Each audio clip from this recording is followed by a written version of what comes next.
नमस्कार one India Hindi में आपका स्वागत है। मैं हूं आपके साथ मृदुल चंदेल।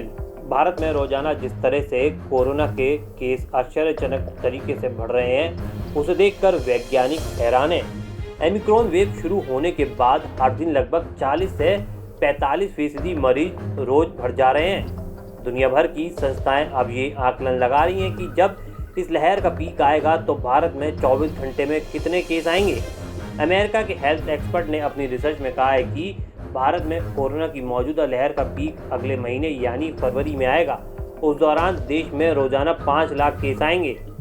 न्यूज एजेंसी एएनआई के मुताबिक वाशिंगटन के institute for health matrix and evolution के डायरेक्टर डॉक्टर क्रिस्टोफर मोरे ने ये आकलन किया है।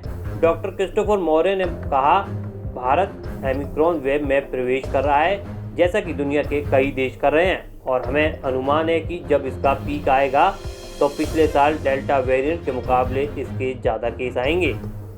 हालांकि उन्होंने ये भी कहा कि ओमिक्रॉन डेल्टा वेरिएंट के मुकाबले कम हानिकारक है। Which is why we think there'll be many Omicron cases in India, but much less hospitalization and much less death than you had in the Delta wave. We currently, in the models that we will release later today, we expect about 5 lakh cases at the peak, which should come in during the next month.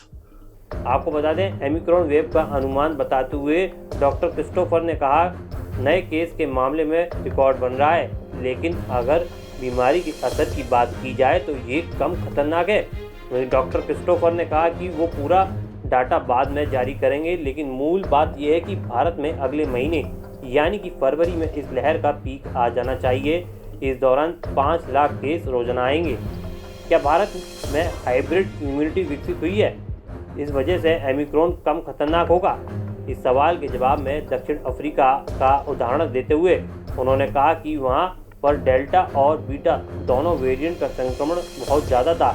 इसके बाद vaccine से बीमारियों से प्रतिरक्षा मिलती है और बीमारी की चपेट में आने के बावजूद अस्पताल कम जाना पड़ता है और मौतें भी कम होती हैं। इसलिए हम ऐसा सोचते हैं कि भारत में ओमिक्रॉन के केस काफ़ी होंगे, लेकिन डेल्टा वेव की तुलना में अस्पतालों में भर्ती और मौतें कम होंगी।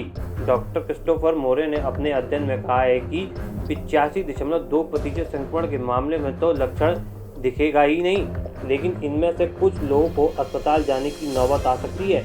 उन्होंने कहा कि उनके आकलन के अनुसार डेल्टा वेव के दौरान भारत में जितने लोगों को अस्पताल जाने की नौबत आई थी, उसका 1/4 हिस्सा इस बार अस्पताल में एडमिट होंगे और मौतें पहले से कम होंगी।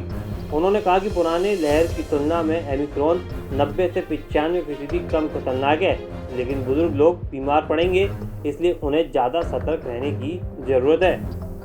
इस खबर में फिलहाल इतना ही। बने रहिए वन इंडिया हिंदी के साथ।